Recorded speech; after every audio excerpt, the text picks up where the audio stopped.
At 83 years old, Phyllis Woods stood alone on the sagging porch of the abandoned Kentucky farmhouse while cold rain soaked through her late husband's coat. Only 6 days earlier, her daughter-in-law had locked her out of the apartment she once called home. Now, the woman everyone treated like a burden pushed open a rotting porch board with her trembling foot and uncovered a rusted tin box buried beneath the wood. Inside waited Harold Woods's hidden journal. The first sentence stole the breath from her chest. "They destroyed my name to protect the men who stole from the dead. If you believe forgotten people still deserve dignity, truth, and a second chance, stay with Phyllis Woods until the very end." The last thing Phyllis Woods still trusted was routine. At 83 years old, routine was what kept her steady after Harold's death. Every morning in her small Cleveland apartment began the same way. She woke before sunrise, wrapped herself in Harold's old gray sweater, and shuffled carefully across the narrow kitchen floor to make coffee in the dented percolator they had owned since 1978. The apartment itself was nothing special. The wallpaper peeled near the windows. The radiator clanged every winter morning like an angry old machine. But to Phyllis, it still carried traces of life. Harold's reading glasses remained on the bookshelf beside his war memoirs. A faded family photograph sat near the sink, Harold smiling proudly beside their son Daniel on Daniel's high school graduation day. Most people would have seen clutter. Phyllis saw proof she had mattered once. Outside, Cleveland moved too fast for people like her now. Delivery trucks rattled past the apartment building. Young professionals hurried along icy sidewalks without ever looking up. The world had become louder, colder, less patient with age. But inside apartment 4B, Phyllis tried to preserve dignity in quiet ways. She folded blankets carefully. She watered the dying fern near the window. She still set 2 plates at dinner sometimes before realizing Harold had been gone for nearly 5 years. Loneliness had become a second shadow. Still, she endured it with grace, at least until Karen began changing things. Her daughter-in-law had not always been cruel. Years ago, after Daniel died unexpectedly from a heart condition, Karen had cried in Phyllis's arms for hours. Back then, grief had made them family, but grief changed people differently. Karen became practical, then controlling, then cold. At first, the changes seemed harmless. Karen offered to help organize Phyllis's bills. She insisted online banking would be easier for someone her age. She started collecting the mail before Phyllis could reach the lobby. "You shouldn't stress over paperwork anymore," Karen would say with a smile too polished to feel sincere. Phyllis wanted to believe it came from love. She wanted desperately to believe her family still saw her as human. Then came the papers. One rainy afternoon, Karen arrived carrying folders and fast food coffee. Evan followed behind her, taller now than Harold had ever been, earbuds hanging around his neck while he stared at his phone. "Just routine forms," Karen explained cheerfully while spreading papers across the kitchen table. "Medical contacts, emergency decisions. Nothing complicated." Phyllis adjusted her glasses slowly. The print looked small and crowded. "I'd like to read them first," she said quietly. Karen's smile tightened almost invisibly. "Oh, Phyllis, you don't need to worry yourself over legal language. It's only to help if something happens." Evan sighed loudly from the couch. "Grandma, it's not a conspiracy," he muttered, without looking up from his screen. The words struck harder than he realized. Conspiracy, as though caution itself had become foolish. Phyllis signed 2 pages before her hands began trembling too badly to continue. That night, lying awake in bed, she replayed the conversation again and again. Something about Karen's tone unsettled her. There had been impatience underneath the kindness, calculation hidden beneath concern. But every time Phyllis questioned herself, shame followed immediately afterward. Maybe she truly was becoming difficult. Maybe old age really did make people suspicious. The next weeks grew stranger. Karen began mentioning assisted living communities during casual conversations. Evan stopped calling her grandma and started referring to her simply as she when speaking to Karen. She forgot the pharmacy appointment. She left the stove on. She can't manage by herself. The humiliations were small individually. Together, they slowly erased her confidence. One Thursday evening, Phyllis returned from the laundry room earlier than expected and heard voices through the half-open kitchen door. Karen was speaking first. "Once the apartment transfer is finalized, we can liquidate the remaining account." Evan lowered his voice. "What about the old property in Kentucky?" Phyllis froze. Karen laughed softly. "That place is worthless unless there's mineral access underneath it. Preston Caldwell's people are still checking records." Phyllis's stomach tightened. She had not heard the name Briar Ridge in years. Not since Harold died. Still, Karen continued, "Old people don't need choices, Evan. They need management." Silence followed. Then Evan answered quietly, "She won't fight it." The laundry basket slipped from Phyllis's hands. A towel spilled across the hallway floor. Karen immediately opened the kitchen door, startled for only a second before rearranging her face into concern. "Phyllis," she said gently, "you should have told us you were home." Phyllis looked from Karen to Evan. Neither looked ashamed.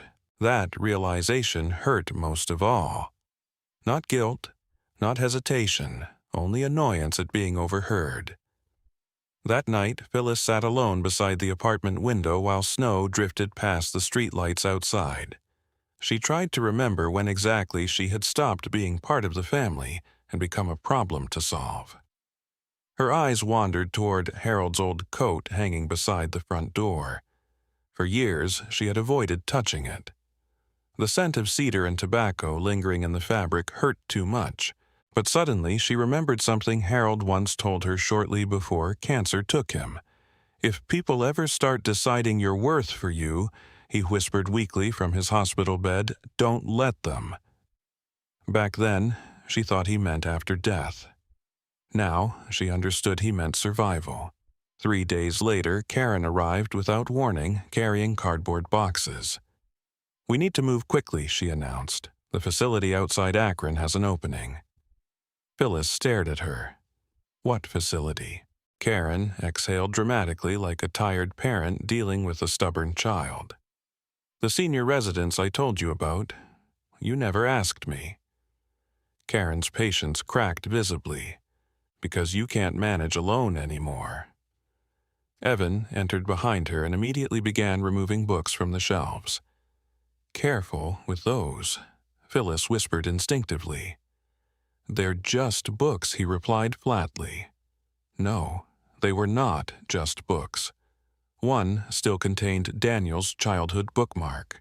Another held Harold's handwritten notes in the margins.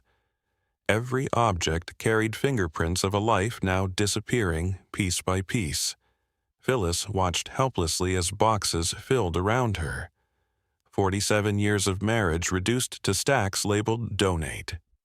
Then Karen spoke the sentence that finally shattered something inside her.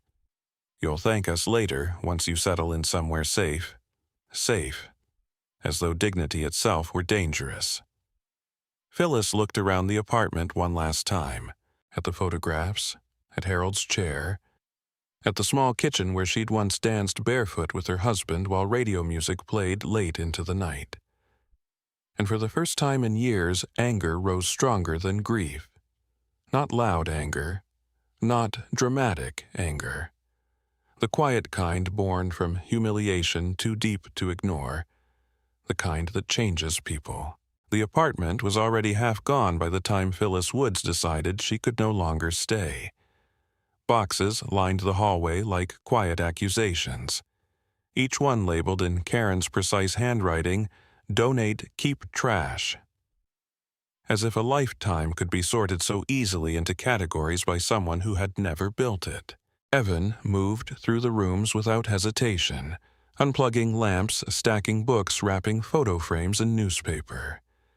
He worked fast, almost impatiently, as though the past itself was something embarrassing to be disposed of. Phyllis stood in the doorway of the bedroom, watching the place where she and Harold had once slept. The bed was stripped bare now. Only faint impressions remained in the carpet where furniture had stood for decades. Karen approached with a clipboard. "We scheduled transportation for Friday morning," she said gently, as if delivering good news. "The facility is very nice, clean, structured. You'll be comfortable." Phyllis didn't respond immediately. Her hands were folded tightly in front of her knuckles pale. "Comfortable," she repeated softly as though testing the word. Karen smiled, but it didn't reach her eyes. "You'll be supervised. It's safer." Safer. That word again. Phyllis finally looked at her daughter-in-law. Really looked at her. "When did I stop being allowed to choose for myself?" she asked quietly. Karen blinked, caught off guard, then sighed. "This isn't about control, Phyllis. It's about reality." Evan laughed under his breath from the hallway. "Yeah, Grandma. Reality." The word stung more than either of them could know. Reality to them meant inconvenience. Reality meant a woman past usefulness. Reality meant silence. Phyllis turned away before they could see her expression fully break. She walked slowly into the living room where the last remaining pieces of her life waited to be packed. Harold's chair stood near the window untouched. His old reading glasses still rested on the armrest, as if he might return at any moment to continue a conversation paused mid-sentence. She sat down in the chair. Just for a moment. The cushions remembered him. Or maybe she simply refused to forget. Outside, Cleveland moved on without her. A bus hissed at the corner. A siren echoed in the distance. Life continued with no pause for someone quietly being erased. Karen re-entered the room holding a stack of documents. "There's one more thing," she said, placing them on the table. "We need your signature to finalize transfer of financial authority. It's standard." Phyllis didn't move. Evan leaned against the wall, scrolling on his phone. "Just sign it, Grandma. It's easier, always easier." Phyllis looked at the papers without touching them. Her name was already printed at the top in bold letters. Below it were sections filled with legal language she didn't fully understand anymore. But one phrase stood out clearly enough to make her chest tighten: permanent custodial authority. Custodial, not assistance, not care. Ownership disguised as protection. For the first time, something inside Phyllis shifted. Not fear, clarity. "I want to read them properly," she said. Karen's smile disappeared. "Phyllis, we've been over this." "I want to read them," she repeated, firmer this time. Evan groaned. "Seriously?" Karen held her gaze for a long moment, then exhaled sharply. "Fine, but we don't have all day." Phyllis took the papers into her hands. As she read, fragments of understanding formed slowly, painfully. These documents did not simply authorize care. They granted full control over her finances, her medical decisions, and even her residence. She looked up. "You're removing my rights," she said quietly. Karen's expression hardened slightly. "We're protecting you." "No," Phyllis replied. The word surprised even her. Evan finally looked up from his phone. "What's the problem?" Phyllis stood slowly. "The problem," she said, her voice shaking but steady, "is that you are deciding my life without asking if I agree." Silence filled the room. For a brief moment, no one spoke. Then Karen stepped forward. "You're confused, Phyllis. This is exactly why we're doing this." Confused. There it was. The label they had been preparing all along. Phyllis felt something fragile inside her finally give way, not into panic, but into memory. She remembered feeding Evan when he was sick as a child. She remembered Daniel calling her every Sunday just to check if she had eaten. She remembered Karen once crying in her kitchen, calling her mom before grief hardened into something unrecognizable. Now, none of that mattered. To them, She was no longer a person with history, only a problem with age. Phyllis set the papers down carefully. "I won't sign this," she said. Evan rolled his eyes. "Don't make this difficult." "I'm not making anything," she replied softly. "You already decided it without me." Karen's voice sharpened. "If you refuse, we'll have no choice but to proceed legally." Phyllis nodded once, then proceed. That was the moment everything changed. Not loudly, not dramatically, but irreversibly. Karen stared at her, surprised by the calm defiance. Evan shifted uncomfortably for the first time, unsure how to respond to a version of his grandmother he had never been taught to expect. A silence stretched between them. Finally, Karen closed the folder. "Fine," she said coldly. "But you'll be leaving on Friday either way. We've already arranged everything." Phyllis said nothing, but inside something was no longer accepting arrangements made by others. That night the apartment felt emptier than ever. Not because of the boxes, but because of intention. They were not preparing her for safety. They were removing her from her own life. Phyllis sat alone in Harold's chair long after Karen and Evan had left. The hum of the refrigerator echoed through the kitchen. Outside, the city lights flickered through the curtains like distant memories refusing to settle. She looked at Harold's coat hanging by the door. For years, she had not touched it. Not since his funeral. Not since the silence after his last breath filled every corner of her life. But tonight something changed. She stood slowly and walked toward it. Her fingers trembled as she reached into the pocket. At first, she found nothing. Then fabric shifted beneath her touch. Something small, folded, old, a piece of paper. She pulled it out carefully and unfolded it under the dim hallway light. A bus ticket, faded. Old route markings barely visible. Briar Ridge, Kentucky. Her breath caught. The name hit her like a memory she had buried too deep to survive. And beneath the ticket another object slipped free, a note in Harold's handwriting. The ink was smudged, but still legible. "If they ever make you feel invisible, go back to Briar Ridge." The porch remembers what they tried to bury. Phyllis stared at the words. For a long time she didn't move. Then slowly, something inside her shifted again. Not fear, not grief, direction. She looked around the apartment one last time. At the boxes, at the emptied shelves, at the life they were preparing to erase. And quietly, carefully, she made a decision no one in this apartment would have predicted. She would not go where she was told. She would go where she was led. The bus station in Cleveland felt colder than the streets outside.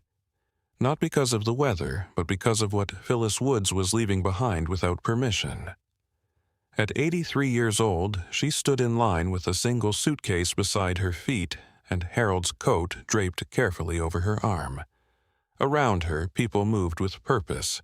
Students checking phones, travelers dragging luggage, a young couple laughing too loudly at something only they understood. Phyllis felt like she had stepped out of time.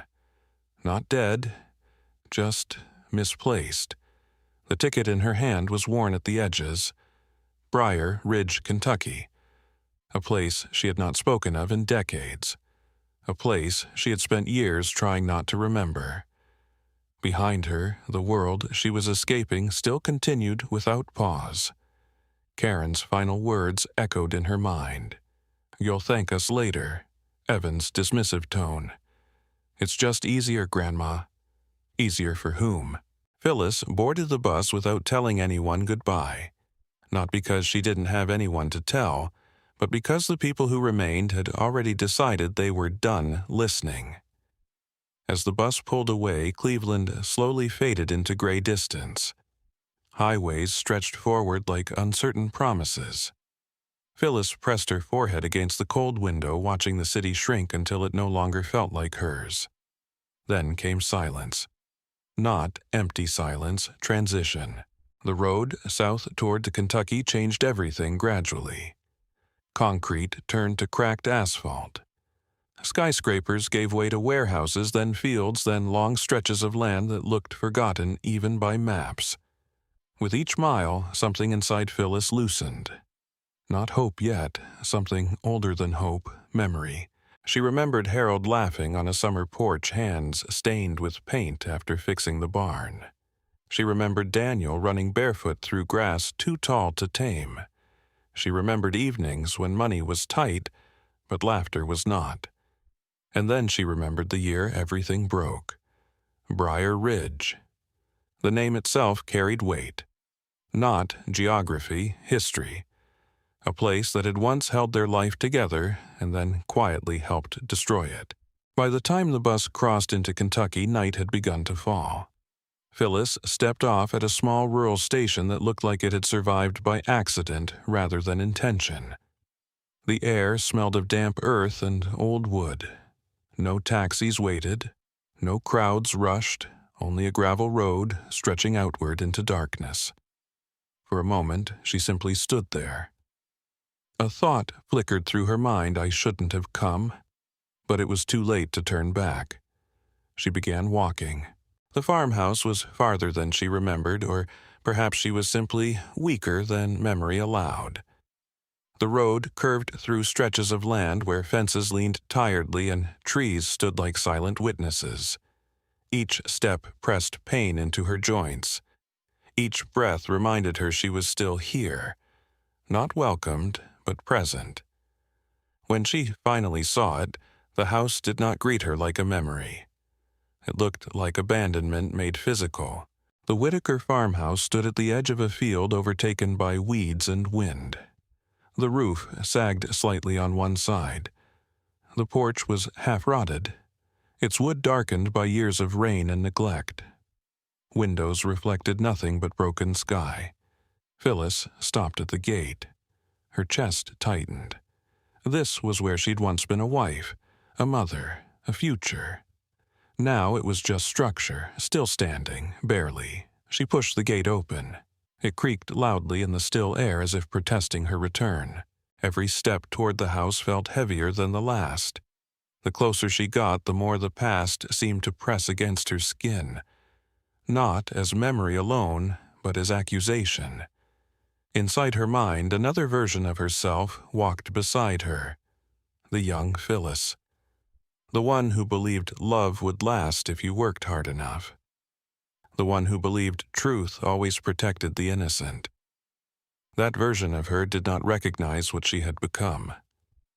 The porch groaned under her weight when she stepped onto it. She paused. Something about the sound felt wrong, familiar, before she could understand why a memory surfaced. Harold, years ago, standing right here insisting on repairing the porch himself, instead of hiring help. Wood remembers weight, he had said with a half-smile. If something is hidden, it always tells you where. At the time, she had thought it was just one of his quiet philosophies. Now, it felt like instruction. The storm arrived suddenly. Wind first, then rain. Then the kind of thunder that seemed to shake not just the sky, but the ground beneath it. Phyllis tightened her grip on Harold's coat and moved toward the door. But halfway across the porch, crack! Her foot broke through rotten wood. She gasped, stumbling back, catching herself against the railing just in time. Rain poured harder now, soaking her instantly. Her heart raced. For a moment, she simply stood there breathing unevenly, staring at the hole beneath her foot. Something was underneath. Not dirt, not stone, metal. She knelt slowly, ignoring the pain in her knees, and pushed away the broken boards. The beam of lightning illuminated what lay beneath. A rusted tin box, buried, hidden, waiting. Phyllis's hands trembled as she reached for it. The moment her fingers touched the cold metal, something deep inside her shifted again. Not fear, recognition. She pulled it free. The box was heavier than expected, as though it carried not just objects but intention. Inside the farmhouse, she finally stepped away from the rain and sat on the wooden floor near the doorway. The storm raged outside, but inside the house everything felt strangely still.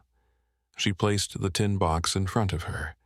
For several seconds she simply stared at it. Then slowly, carefully she opened it. A journal. Old leather binding, worn at the edges but preserved with care. Harold's handwriting filled the first page. Her breath caught.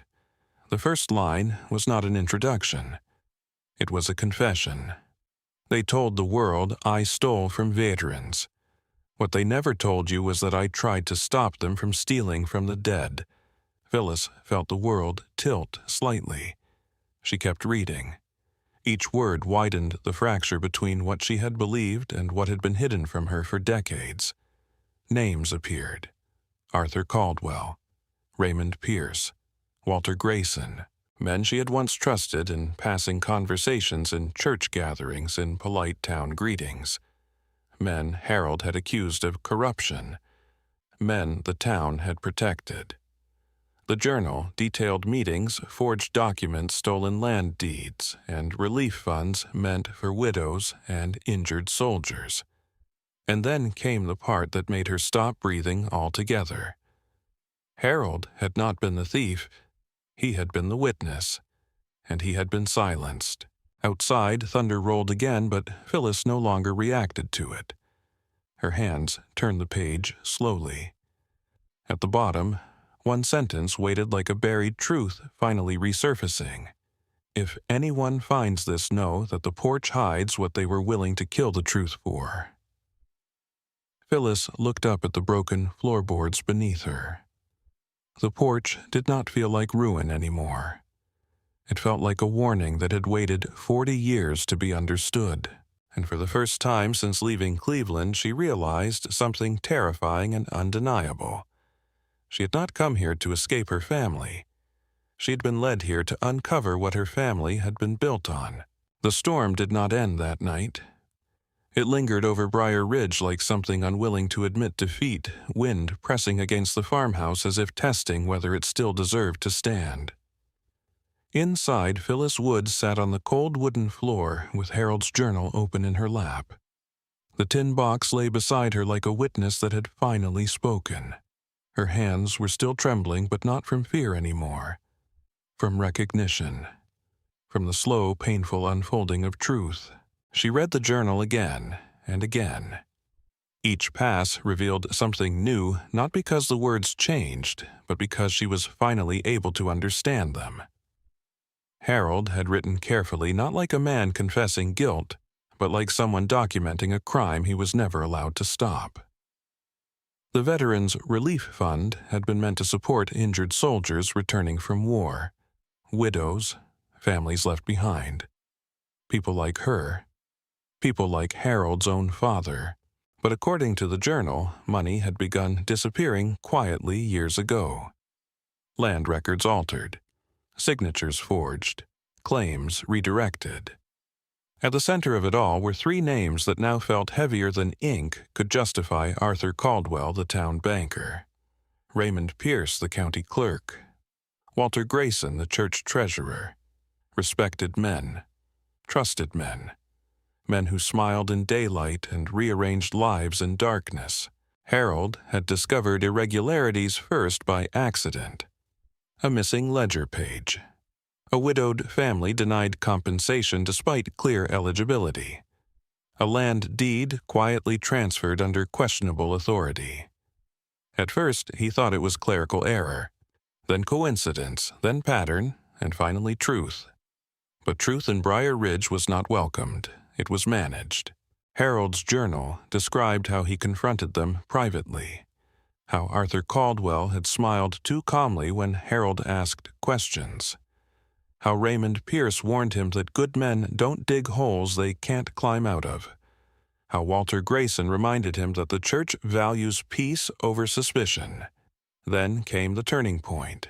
A forged document appeared bearing Harold's signature, a withdrawal from the relief fund, a transaction he had never made.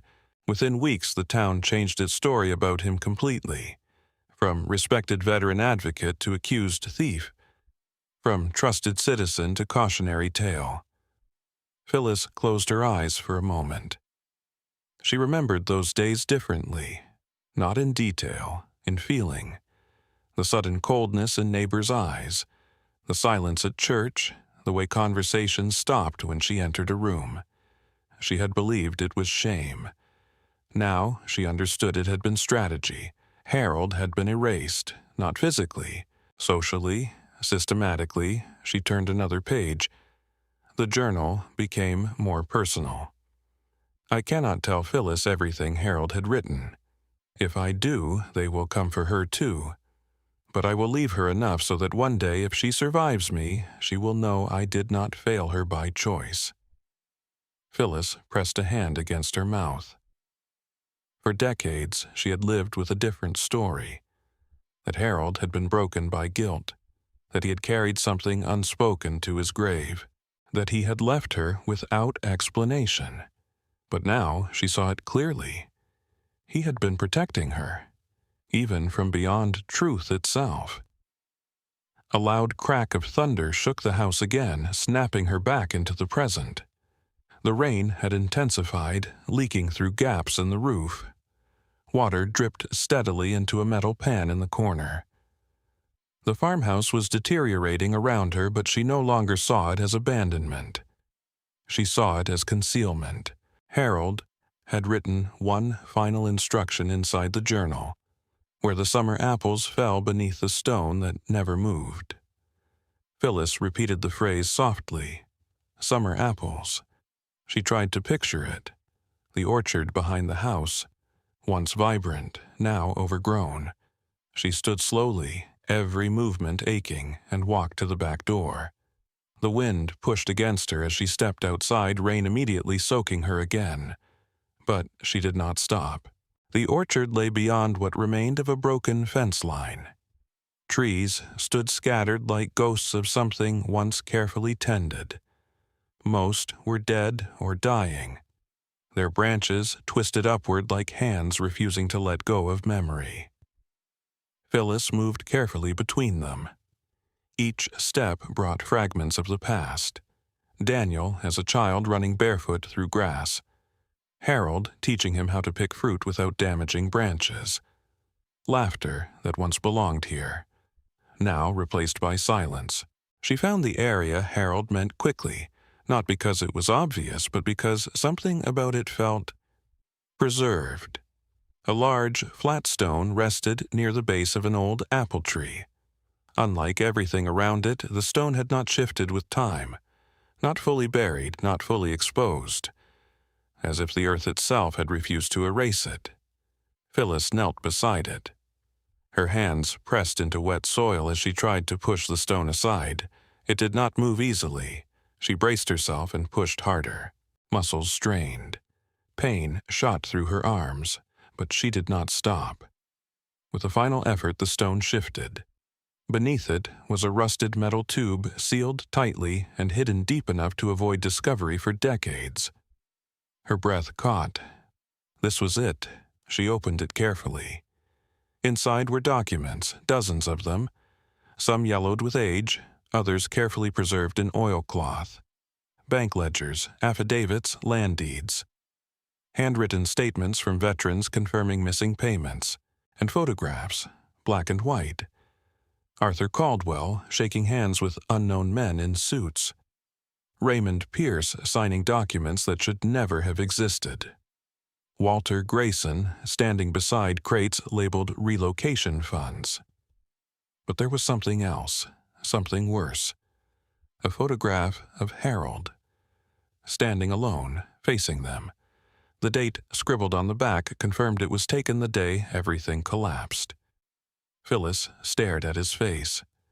He was not smiling, he was not pleading. He was standing firm, alone.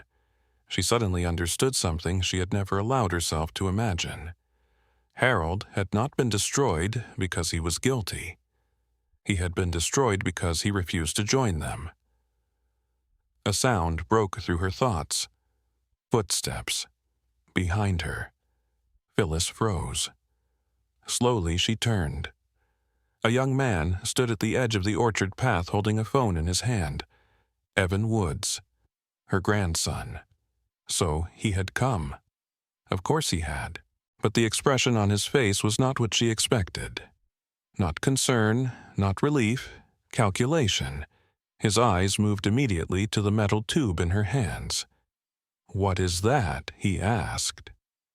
Phyllis did not answer. Instead, she tightened her grip on the documents. Evan stepped closer, rain soaking through his jacket. "Karen said you'd be here," he continued. "She said you were confused." The word hung in the air again. Confused. Phyllis slowly stood. For the first time in years, she did not feel small in front of him. "I am not confused," she said quietly. Evan frowned. "Then give me that. We can sort this out properly." He reached out, not aggressively, not yet, but with entitlement, as if everything still belonged to him. Phyllis stepped back. "No," she said. The word was simple, final. Evan sighed. "Grandma, this isn't your fight." That sentence.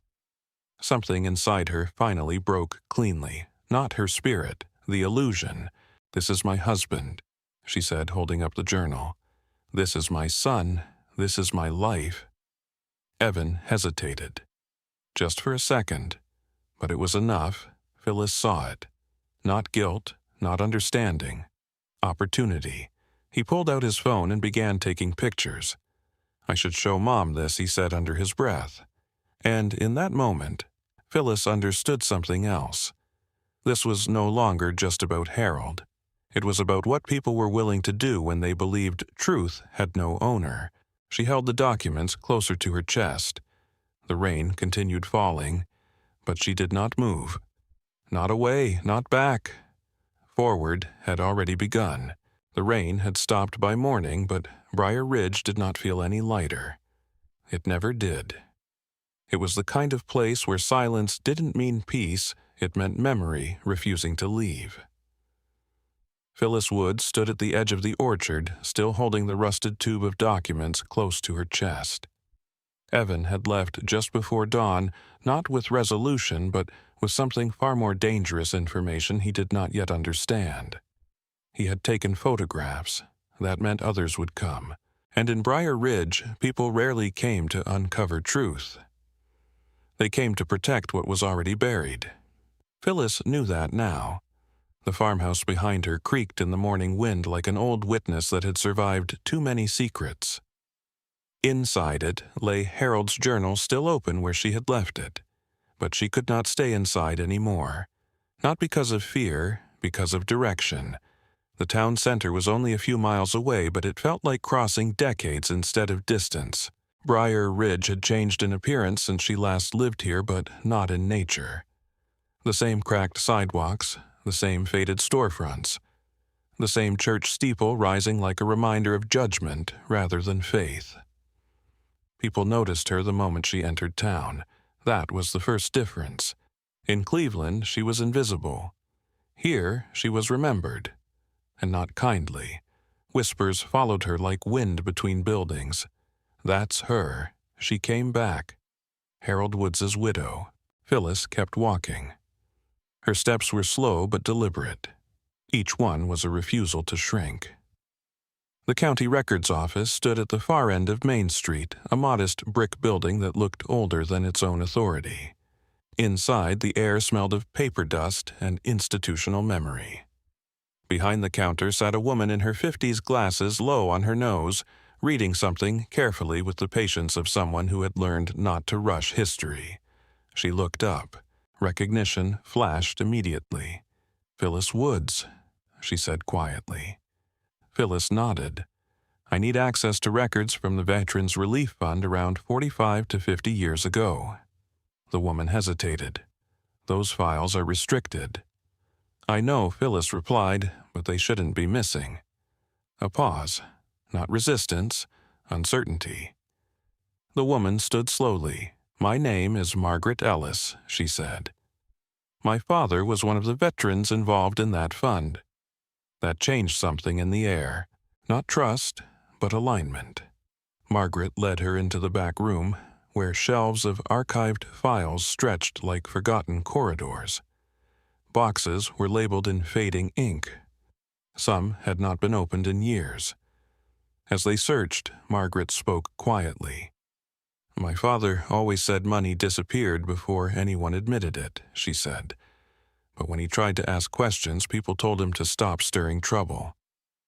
Phyllis opened one of the boxes carefully. Inside were incomplete ledgers, missing pages, altered entries.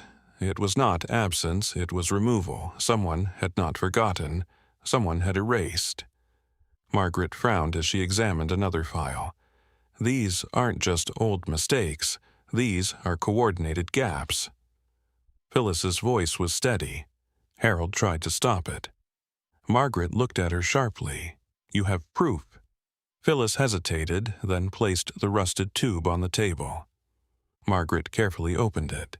As she read the documents, her expression shifted from curiosity to disbelief, then to something heavier. Recognition of scale. "This is," she whispered, "this is not just fraud, this is land laundering." Phyllis nodded slowly.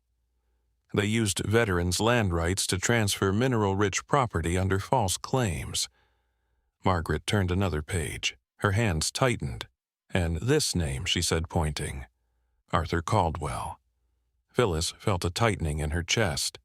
The banker, still present in the town's legacy, still respected.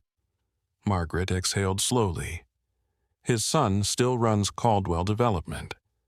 That name struck like a second blow. Not past, present. Phyllis had not returned to history. She had stepped into something still alive. That afternoon they drove out toward the outskirts of Briar Ridge. Margaret insisted they see the land records physically tied to the orchard property. The county map room was located in a smaller annex building half forgotten and rarely visited. Inside, maps covered entire walls, yellowed, detailed, fragile. Margaret traced a section with her finger. "This land," she said quietly, "was transferred 3 times in ways that don't align with legal inheritance." Phyllis studied the markings. "What does it mean?" Margaret looked at her. "It means someone made sure the truth could never sit in one place long enough to be questioned." A silence followed. Then Margaret added, "And it means your husband was right to hide evidence. If he hadn't, it would have disappeared entirely." Phyllis closed her eyes briefly. Harold had not failed. He had adapted. That realization hurt more than grief, because it meant he had lived carrying this alone. Outside, clouds began forming again. Storms in Briar Ridge always returned quickly.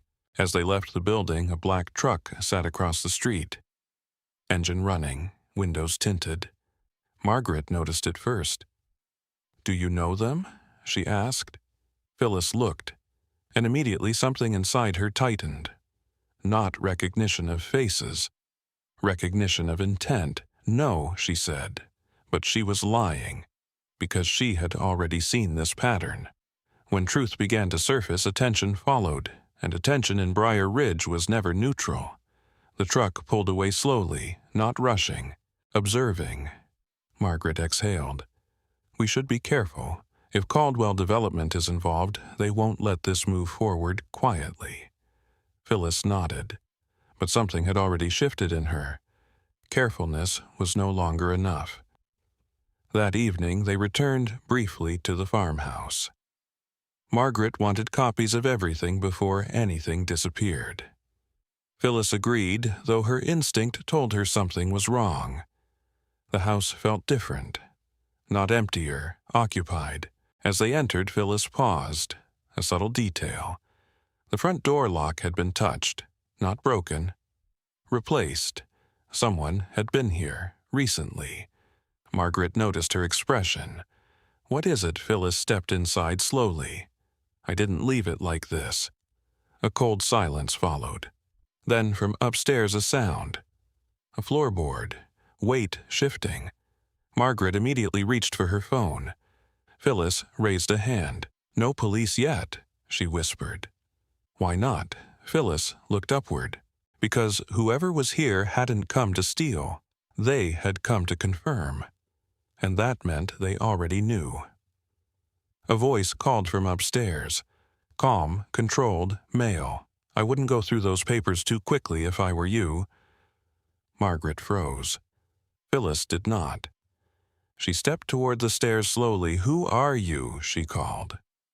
A pause, then footsteps.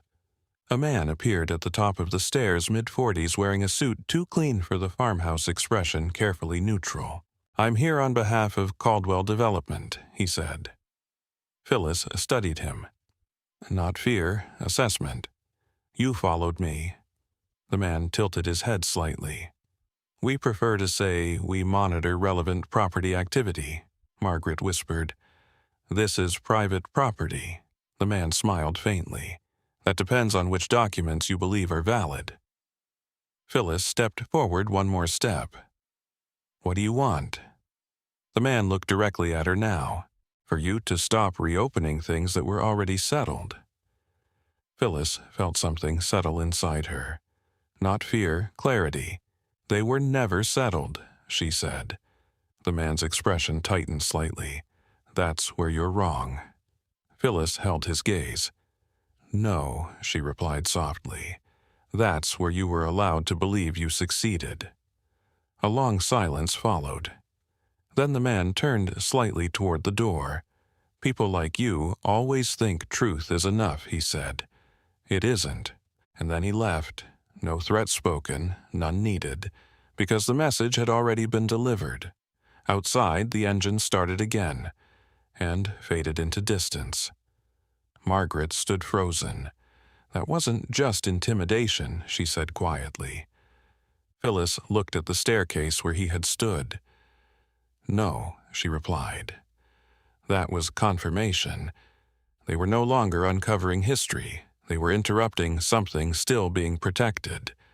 And somewhere deep in Briar Ridge, someone had just decided she was no longer invisible." The night after the visitor left the farmhouse, Briar Ridge felt different in a way that could not be easily explained. Not louder, not quieter, just watched.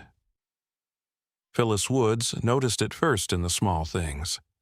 The way the wind seemed to pause too long between gusts. The way distant headlights slowed when passing the dirt road leading to the farmhouse, then continued on without stopping. The way even the crickets sounded more cautious, as if nature itself was trying not to draw attention. Margaret Ellis stayed overnight. Not because she was afraid of leaving Phyllis alone, but because she understood something had shifted beyond a simple investigation. This was no longer about history. It was about exposure. Inside the farmhouse, the documents were spread across the wooden dining table like fragments of a buried life forced back into the open. Harold Woods's journal sat at the center, weighted down by a coffee mug to keep the wind from turning its pages. Phyllis had not slept. Instead, she sat in Harold's old chair, staring at the materials as if repetition might reveal something new. Margaret broke the silence first. "He wasn't just documenting theft," she said, quietly flipping through one of the ledgers. "He was tracking patterns. Look at this: fund transfers align with land acquisitions every third quarter for nearly 5 years." Phyllis leaned forward slowly. Her fingers traced the inked numbers. "It wasn't random," she whispered. Margaret shook her head. "No, it was systematic. Whoever controlled this operation wasn't improvising. They were restructuring ownership under legal disguise." Phyllis felt a cold weight settle in her chest. Harold knew that she said. "Yes," Margaret replied. "And he was careful, very careful." A pause stretched between them. Then Margaret added more quietly, "Careful people don't usually survive systems like this." Phyllis did not respond, because she already knew that part. Harold had survived for a time. Then he disappeared into accusation. The morning light crept into the farmhouse, slowly revealing dust suspended in air like forgotten time refusing to settle. Outside, the orchard stood unchanged, but somehow heavier than before. Margaret prepared to leave for the county archive again. "There's something else we need to verify," she said. "Property transfer authorization signatures. If those were forged, it changes jurisdiction entirely."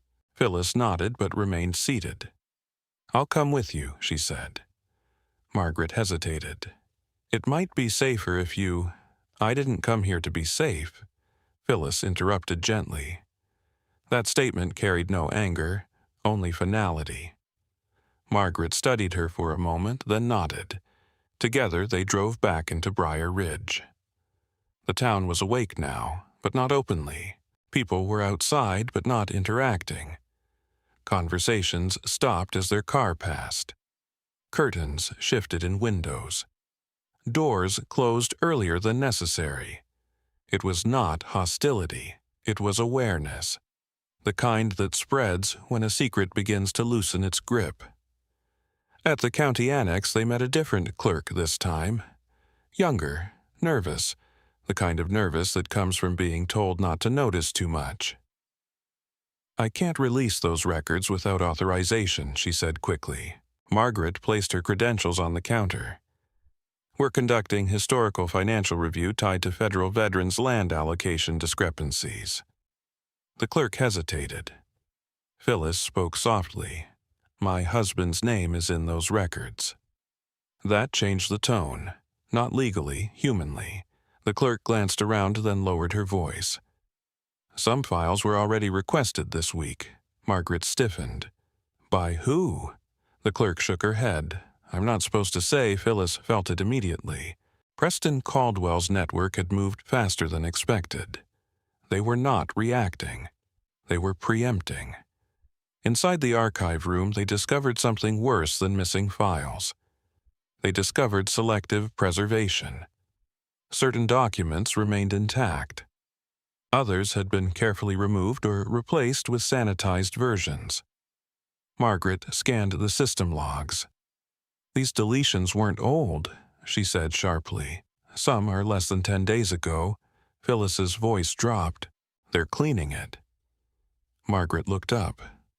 "Yes, but not because they think they're safe." A pause. "Because they think they're about to be exposed." That evening, as they returned to the farmhouse, a truck was already waiting near the property line. Not hidden, not subtle. Parked openly. This time it was different. 2 men stood beside it. One of them Phyllis recognized immediately. Evan Woods, her grandson. But not the version she remembered from Cleveland. Evan looked unsettled, tired, less confident, as if something had begun to crack inside him. The second man was unfamiliar, older, sharply dressed, carrying a folder. Margaret slowed the car. "That's Caldwell's legal liaison," she said. Phyllis did not respond immediately. She was watching Evan. He wasn't looking at the farmhouse. He was looking at her, as if unsure why he was there at all. Margaret parked. Silence stretched for several seconds. Then Phyllis stepped out first. Wind moved through the orchard behind her, bending the tall grass. Evan shifted uncomfortably. "Grandma," he said quietly. That word felt different now. Not ownership. Distance. Phyllis approached slowly. "You came back," she said. Evan glanced at the lawyer, then back at her. "I didn't know what they were getting into," he said. Margaret stepped forward slightly. "You took photographs of private documents." Evan flinched. "I didn't think it mattered," he said quickly. Karen said it was about selling the property." Phyllis studied him, not with anger, with something heavier, understanding without forgiveness. "You've been shown one version of this your entire life," she said softly. Evan looked away. The lawyer stepped forward, opening the folder. "We're here to resolve an ongoing interference with legally protected development interests." Margaret replied immediately. "Those interests are based on falsified historical transfers." The lawyer smiled slightly. "That's an allegation." Phyllis stepped forward. "No," she said. The lawyer turned to her. Her voice did not rise, but it changed the air. It's documentation. A pause. Wind passed through the orchard again. Evan finally spoke. "I don't think I want anything from this," he said quietly. The lawyer looked at him sharply. Evan continued, voice lower now. "I saw the journal. I read what Grandpa wrote."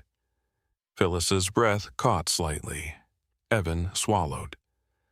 "I didn't know he was trying to protect you," he admitted. I thought everything was already settled." Phyllis held his gaze. Nothing inside her softened yet. But something stopped resisting. The lawyer closed the folder. "This is becoming complicated," he said. Margaret replied, "It was always complicated. You just controlled the narrative until now." Silence followed. Evan stepped closer to Phyllis. "I don't know how to fix this," he said. Phyllis looked at him for a long moment. Then she said something that surprised even herself. "Then stop trying to control it." Evan nodded slowly. For the first time, he did not argue. The lawyer exhaled sharply. "This isn't over." Phyllis replied without hesitation. "No," she said, "it's just beginning." That night after they left, Phyllis stood alone on the porch. The orchard was dark now, but not empty. It felt like something had been awakened, not just in the land, but in the people tied to it. Margaret joined her quietly. "They'll escalate," she said. Phyllis nodded. "I know." A pause. Then Margaret asked, "Are you afraid?" Phyllis looked out at the trees, at the place where truth had been buried, and now refused to stay there. "No," she said softly. "I'm no longer invisible." Behind them, Harold's journal sat open on the table inside the farmhouse. And for the first time in decades, Briar Ridge did not feel like a place where stories ended. It felt like a place where they finally began to be told. The first official notice arrived 3 days later. Not in person, not with warning, not even with courtesy. It came as a sealed envelope placed inside the farmhouse mailbox at dawn, as if whoever delivered it preferred to avoid being seen in daylight. Phyllis Woods found it while stepping onto the porch, the same porch that had once betrayed her weight and revealed Harold's hidden journal beneath its broken boards. The envelope was thick, heavy, not physically but emotionally. Inside was a legal notice from Caldwell Development, a cease and desist order, and a formal claim disputing her ownership of the Briar Ridge property and all associated mineral rights. Margaret Ellis arrived shortly after reading the document over Phyllis's shoulder with a tightening expression. "They're moving fast," Margaret said. "Faster than legal review should allow." Phyllis folded the paper slowly. Not in fear, in understanding. "They think I'll stop," she said quietly. Margaret looked at her. "Will you?" Phyllis didn't answer immediately. Instead, she walked back into the farmhouse and placed Harold's journal on the table. "No," she said finally. "I won't stop, but I think they will stop pretending this is only legal." Margaret understood exactly what she meant. This was no longer paperwork, it was pressure. That afternoon, Briar Ridge changed again. Not visibly, strategically. A sheriff's vehicle passed the farmhouse twice without stopping. A county official visited the general store. A man Phyllis had never seen before stood at the edge of the orchard for several minutes before leaving without explanation. Observation had begun. Containment soon after. Margaret spent the morning cross-referencing signatures from the recovered documents with county archives. Her voice grew more tense with each comparison. "These aren't just forged," she said at one point. "They're professionally replicated. Whoever did this had access to official stamping systems." Phyllis sat across from her. "So it wasn't just 3 men," she said slowly. Margaret shook her head. "No, it was infrastructure." That word settled heavily in the room. Infrastructure implied longevity, protection, something built to outlast accountability. That evening, Evan returned alone. No lawyer, no vehicle marked with corporate insignia, just Evan, walking slowly up the dirt path like someone carrying more uncertainty than confidence. Phyllis saw him from the porch but did not move immediately. Margaret stepped outside, first cautious. Evan stopped a few feet away. "I shouldn't be here," he said immediately. Phyllis finally descended the porch steps. "Then why are you?" she asked. Evan hesitated, then pulled something from his jacket pocket, a flash drive. "I copied everything from Karen's files," he said quietly. "Emails, transactions, a few internal reports." Margaret stiffened. "You had access to their system." Evan nodded. "Not officially," he admitted, "but I saw enough to know they're planning something bigger than just taking the land." Phyllis studied him. For the first time, she saw not entitlement, conflict, internal fracture. "What kind of bigger?" she asked. Evan swallowed. "Preston Caldwell is trying to reclassify the entire district as commercial extraction zone," he said. "If that goes through, the land doesn't just change ownership, it changes purpose." Margaret's expression hardened. "That would erase all historical land claims," she said. Evan nodded. "And invalidate anything tied to veterans' compensation." Silence fell between them. The orchard behind the farmhouse shifted in the wind as if reacting to the weight of the words. Phyllis finally spoke. "So, this was never just about my husband," she said quietly. Evan shook his head. "No, it was about the land from the beginning." Margaret looked toward the trees, and Harold discovered it too late to stop it. Phyllis felt something tighten in her chest. Not grief, scale. The realization that Harold's journal was not just testimony, it was resistance. That night, Margaret insisted they move copies of everything to a secure location. "If they decide to escalate legally or otherwise," she said, "we need redundancy." Phyllis didn't question it. She had already begun to understand that truth alone was not protection. Only visibility was. As they worked inside, headlights appeared outside the farmhouse again. This time, 2 vehicles. Not stopping at the gate, entering. Phyllis noticed first. "Margaret," she said quietly. Margaret looked up immediately. The vehicles parked near the orchard line. Doors opened. 3 men stepped out. Not Evan, not Karen, not lawyers. These men moved differently. Deliberate, controlled. Margaret went still. "That's not county staff." Phyllis stood slowly. "No," she said. "They're enforcement." The word didn't need explanation. They had both seen enough. The men approached without urgency, not rushing, not hiding intent. The farmhouse door remained open. One of them stopped a few feet from the porch. "Mrs. Woods," he said. Phyllis did not respond immediately. He continued.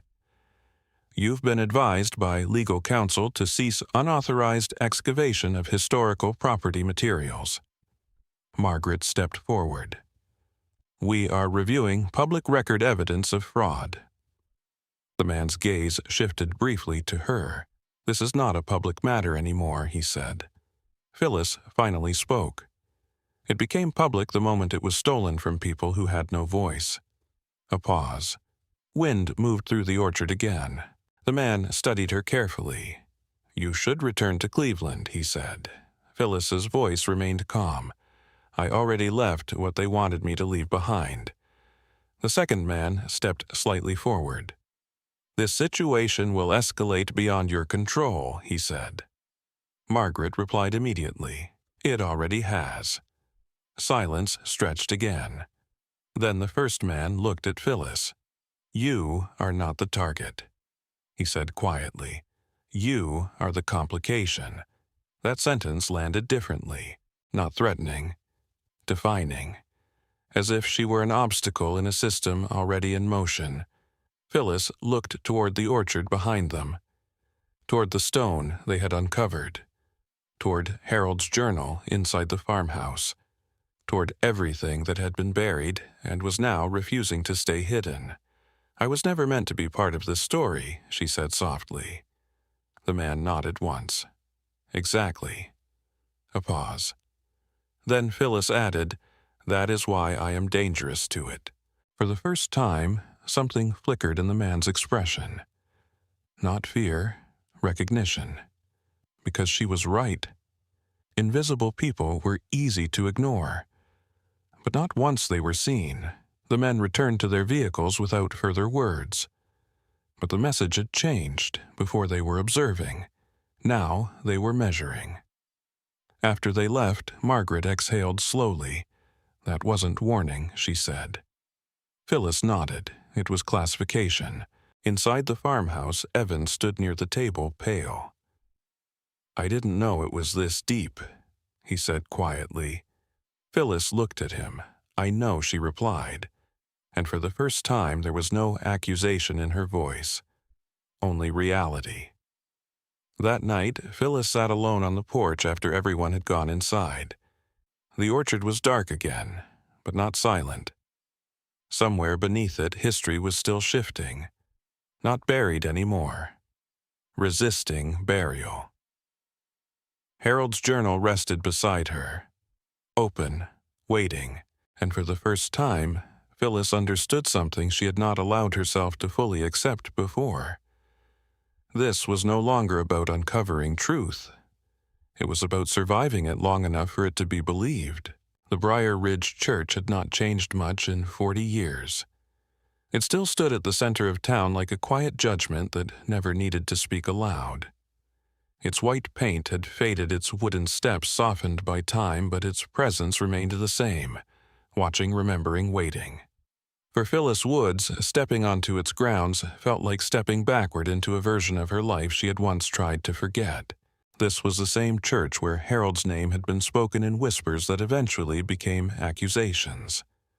The same church where friends stopped being friends.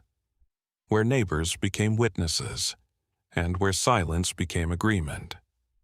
Now, under the same roof, truth was returning. But it did not come gently. Inside, the church hall had been rearranged for the meeting. Folding chairs filled the space. People sat uneasily, shifting in their seats like they were unsure whether they had been invited to justice or confrontation. Margaret Ellis stood near the front organizing documents. Evan Woods sat several rows back, tense and pale, avoiding eye contact with everyone. Karen Woods was not present yet. That absence alone already felt strategic. And somewhere in the crowd sat Preston Caldwell, calm and composed as if this were merely another business meeting that required patience rather than accountability. Phyllis stood at the back of the room for a long moment before moving forward. Not because she was afraid, because she understood something important. Truth did not gain strength by rushing. It gained strength by being seen fully. When she finally stepped into view, the room shifted. Whispers spread immediately. She came back. "That's Harold Woods's widow. She's still alive." Phyllis heard everything, but she did not stop. Margaret handed her a folder filled with copies of Harold's journal entries, recovered land deeds, and financial records. Phyllis took it without hesitation. Preston Caldwell stood smoothly from his seat. "Before this goes any further," he said calmly, "I want to remind everyone that what we are about to hear is unverified interpretation of historical documents that have already been legally reviewed." Margaret responded immediately. Not fully reviewed, and not honestly reviewed. Preston smiled slightly. Accusations are easy when the original witnesses are no longer here. A subtle tension spread through the room. Phyllis stepped forward, and the room quieted instantly, not because she demanded silence, but because she carried something that no one had accounted for. Time. "I am a witness," she said. Her voice was not loud, but it carried. "I lived through what you are calling history." Preston turned toward her. "With respect, Mrs. Wood's memory is not evidence." Phyllis nodded slowly. "That is why I brought something better." She opened the folder. Margaret dimmed the light slightly at the front of the hall so people could see the projection screen behind her. Harold's journal entries appeared one by one. Handwriting, dates, names, statements. The room shifted. People leaned forward. Some frowned, others whispered. Preston remained still, but his jaw tightened slightly. Phyllis continued reading aloud. Arthur Caldwell authorized transfers under falsified relief claims. Raymond Pierce altered county ownership logs. Walter Grayson signed witness approvals without verification. Her voice did not shake. Not anymore. Because truth once spoken enough times stopped feeling like memory and started feeling like weight. Margaret stepped forward. These entries were corroborated with recovered ledger fragments from the county archive, she said, which match missing records from the same period. A man in the audience stood slowly. My father was one of those veterans, he said quietly. He never received his compensation. Another voice followed. My mother lost her land without explanation. Then another, and mine. The room was no longer passive. It was becoming alive. Preston Caldwell finally spoke. This is emotional testimony, he said, not legal resolution. Phyllis turned toward him.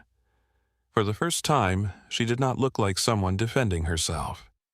She looked like someone correcting a long-delayed lie.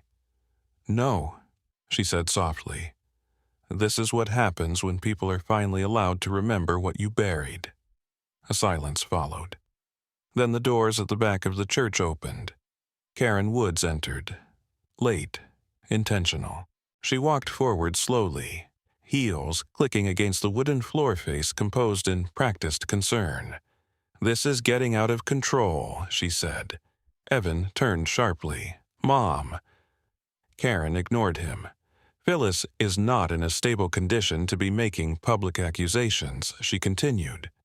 This entire situation is being manipulated. Margaret stepped forward. By whom? Karen hesitated. Just slightly, then regained composure. By people who want to exploit old grievances for land disputes. That word, exploit, landed differently now, because the room had already changed. Phyllis looked at Karen, and for the first time there was no confusion in her expression. Only clarity. You told me I was confused, Phyllis said quietly. Karen softened her voice. Phyllis, we're trying to protect you. Phyllis shook her head. No, she replied. You were trying to protect what you thought I couldn't understand. Karen's expression tightened.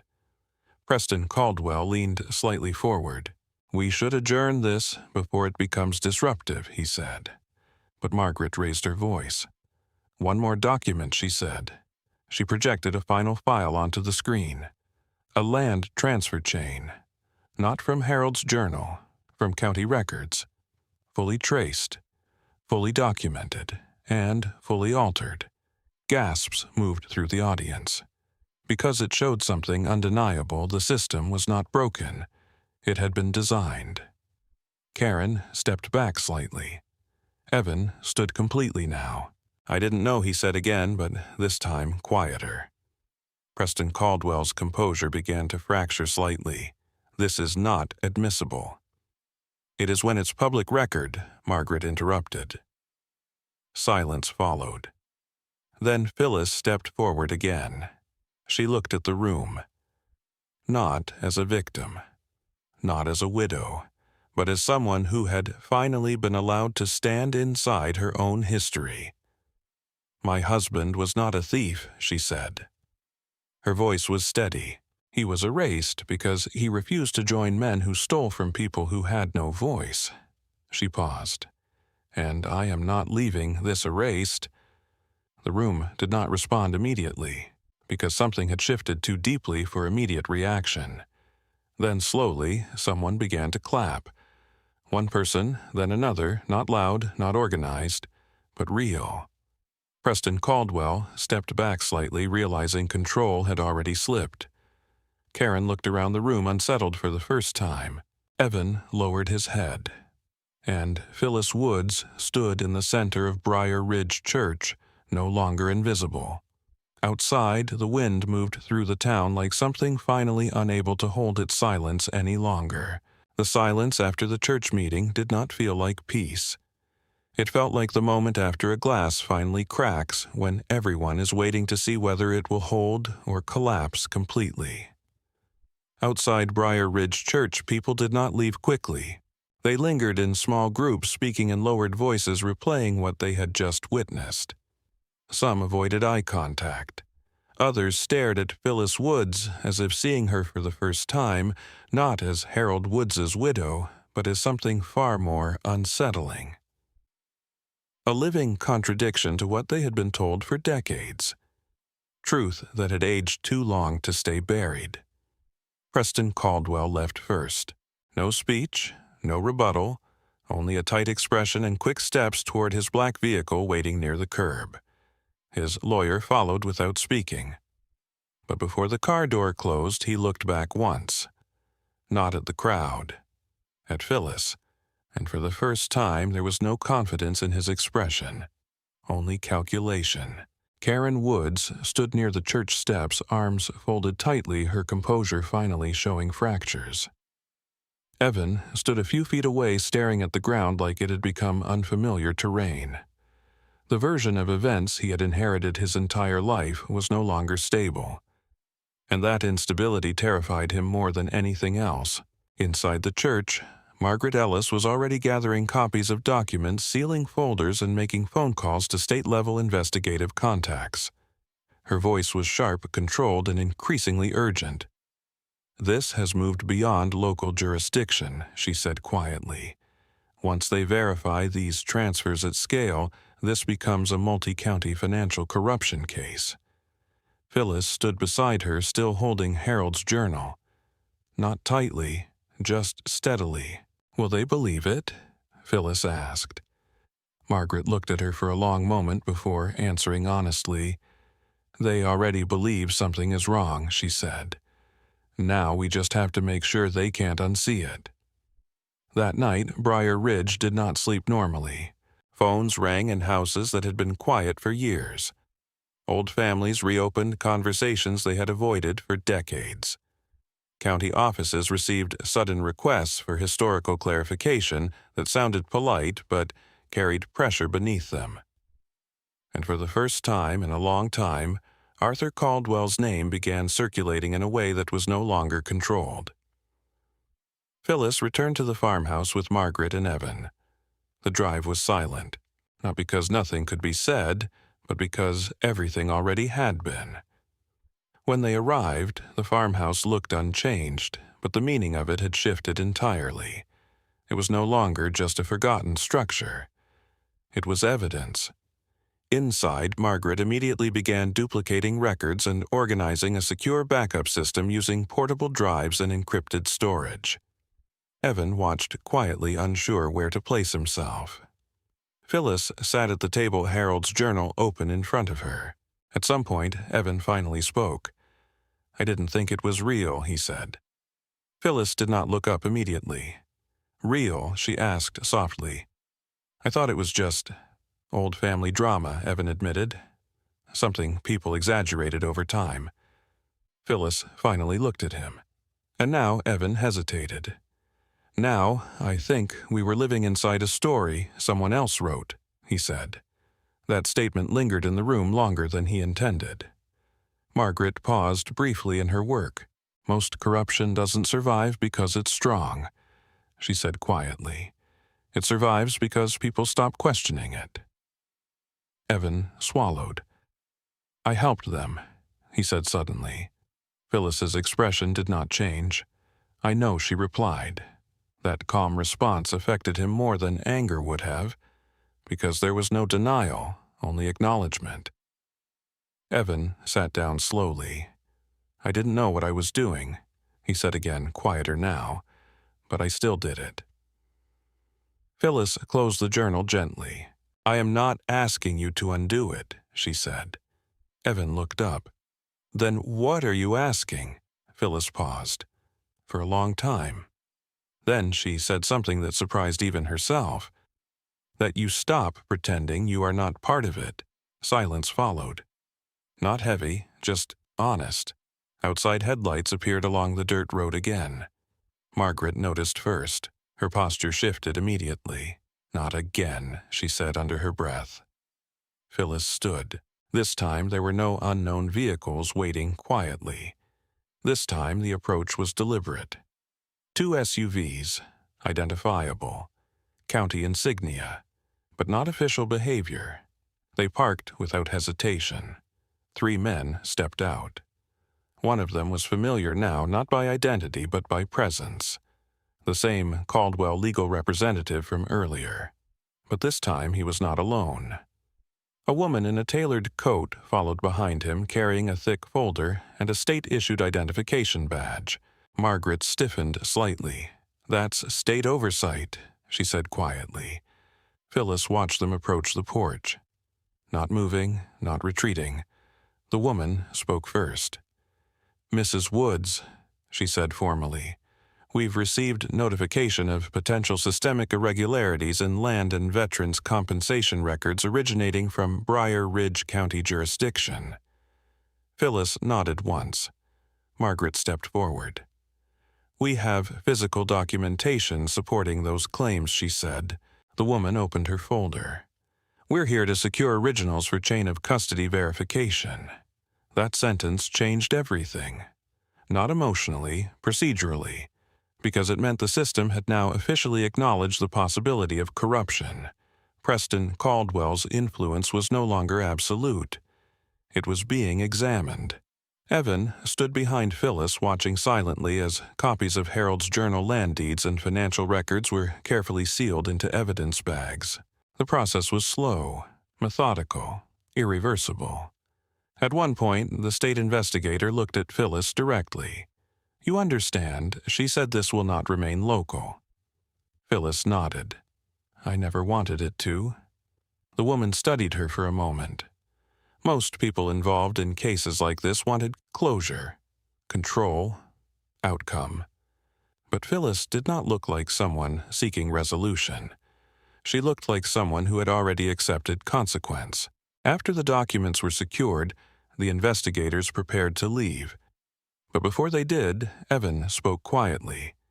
"Is this over now?" he asked. The woman paused. "No," she said simply. "This is the beginning of formal investigation." That word "beginning" landed differently for everyone present. After they left, the farmhouse felt emptier, but not in the same way it had before. Now, it was emptier because something had been removed. Secrecy. Margaret exhaled slowly. "They're going to escalate internally," she said. "Caldwell won't stop. He'll try to discredit, delay, or bury this in procedure." Phyllis looked toward the orchard. "Then we keep going," she said. Evan hesitated. "I don't know what I'm supposed to do now," he admitted. Phyllis turned to him. For the first time, her voice carried no weight of expectation. "Then don't decide quickly," she said. "That's how you ended up here in the first place." Evan nodded slowly. That night, long after Margaret had fallen asleep and Evan sat alone outside on the porch, Phyllis remained at the table with Harold's journal open. She read one final passage again, not for information, but for presence. "I do not know if truth survives me," Harold had written, "but I know it must outlive silence." Phyllis closed the journal gently. Outside, Briar Ridge was no longer pretending nothing had changed. Somewhere in the distance, a dog barked. A light turned on in a neighboring house. A phone rang and was answered instead of ignored. And for the first time in decades, the town was awake in a different way, not because of fear, but because something long buried had finally started to breathe. The morning after the state investigators left, Briar Ridge felt different in a way that could not be reversed. Not louder, not calmer, just exposed. Like a town that had spent too long standing in one direction and suddenly realized it had been seen from another angle. Phyllis Woods stood on the farmhouse porch as sunlight broke through thin clouds falling across the orchard in uneven patches. The same orchard that had once held silence, then memory, then truth, now felt like something transitioning into a new identity. Not history anymore. Evidence. Inside the farmhouse, cardboard boxes still held fragments of Harold Woods's journal land deeds and decades of buried financial records. But they no longer felt like fragile proof waiting to be believed. They felt like something already accepted by forces larger than Briar Ridge itself. Margaret Ellis arrived early holding a newspaper folded sharply in her hands. "It's starting," she said quietly. She handed it to Phyllis. The headline was not small. It stretched across the front page of the regional paper State Investigation Opened into Historical Veterans Fund Fraud in Briar Ridge County. Below it were names: Arthur Caldwell, Raymond Pierce, Walter Grayson, and for the first time in decades, Harold Woods listed not as accused but as whistleblower. Phyllis read it slowly, not with shock, with completion. Margaret watched her carefully. "They've frozen Caldwell Development's regional operations," she added. "Preston Caldwell is under formal inquiry. Everything tied to land transfers is being audited." Phyllis nodded once. It did not feel like victory. It felt like correction. A long-delayed alignment between truth and record. Evan stood near the window inside, silent. He had not slept much. The weight of involvement still sat heavily on him, but something in him had shifted, not resolved, but unsettled, in a way that no longer allowed denial. "I saw the article," he said quietly. Phyllis turned toward him. He hesitated before continuing. "I didn't realize what they built it on," he admitted. "All of it. The way they talked about the land, the way they talked about Grandpa. I thought it was just business." Margaret crossed her arms slightly. "Most systems that survive this long depend on people not asking that question," she said. Silence followed. Not tense, just honest. Evan looked at Phyllis. "What happens to me now?" he asked. The question was not defensive, it was uncertain. Phyllis considered him for a long moment. Then she said softly, "You stop being part of what they did. But you don't stop being responsible for what you saw." Evan nodded slowly. "I can live with that," he said. It was not redemption, but it was acknowledgement. Outside vehicles began appearing along the dirt road again, but not the same ones as before. These were news vans, legal observers, state representatives, people who did not belong to Briar Ridge's old order. They were arriving because the story had outgrown the town. Margaret checked her phone. "They've scheduled a preliminary federal review hearing," she said. "It will move to state capitol within weeks." Phyllis exhaled slowly. Harold's voice echoed in her memory not as sound but as intention. "If anyone finds this—" She closed her eyes briefly. "I found it," she whispered. Later that day, something unexpected happened. Not legal, not procedural, human. People began arriving at the farmhouse. Not officials, not investigators. Residents. An elderly woman who had lost her family land decades ago. A retired veteran who had never received full compensation. A man whose father had been publicly accused alongside Harold, but never had his name cleared. They came slowly, carefully, as if unsure whether truth was still allowed to be approached directly. One by one they stood near the porch, and one by one they spoke. Not loudly, not dramatically, just finally. "I remember when my father signed those papers. I was told not to ask questions. They said Harold Woods betrayed us. But my mother never believed it." Phyllis listened. Not interrupting, not correcting, just receiving. Because this was the part of truth that rarely appeared in documents. The aftermath of silence. Margaret stepped beside her quietly. "This is what accountability actually looks like," she said softly. Phyllis nodded, not because she understood it intellectually, but because she felt it physically. Truth was no longer something hidden in paper. It was now something moving through people. That evening, after everyone had left, Phyllis walked alone into the orchard. The sun was setting low, casting long shadows between the trees. The same ground that had once concealed evidence now felt lighter, as if the earth itself had finally exhaled. She stopped near the stone where Harold's documents had been buried, and she stood there for a long time, not remembering, not grieving, just present. Evan approached quietly from behind. "I didn't know him," he said. Phyllis did not turn immediately. "I know," she replied. A pause. Then Evan added, "I think I understand him a little now." Phyllis looked at the orchard. "That's enough," she said. The wind moved gently through the trees. Not storm, not silence, something in between. Margaret joined them a moment later, holding a final envelope. "This came from the state office," she said. Phyllis opened it. Inside was formal acknowledgement. Harold Woods had been officially recognized as a whistleblower in a historical financial misconduct case involving veterans' relief funds. Compensation claims were being processed for affected families. Property ownership disputes were being reevaluated under corrected records, and Briar Ridge County would undergo structural audit of historical governance practices. Phyllis read every line carefully, then folded the letter, not with relief, but with understanding. What do I do now?" she asked quietly. Margaret looked at her.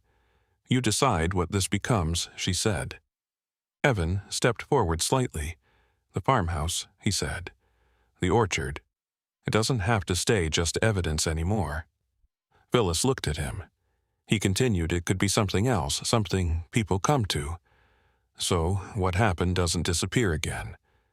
Phyllis turned back toward the orchard. The same land that had once held betrayal. Then truth. Now possibility. She thought of Harold's journal one last time, of how carefully he had hidden not just evidence but intention, not just proof of wrongdoing, but a chance for correction. Finally she spoke. "Then it won't be a place of silence anymore," she said. Margaret nodded slowly. "What will it be?" she asked. Phyllis looked at the porch behind her, at the place where everything had begun again, and she answered quietly, "A place where no one gets erased again." The wind moved through Briar Ridge one last time that evening, but it did not feel like the wind of endings. It felt like the wind of something finally allowed to continue.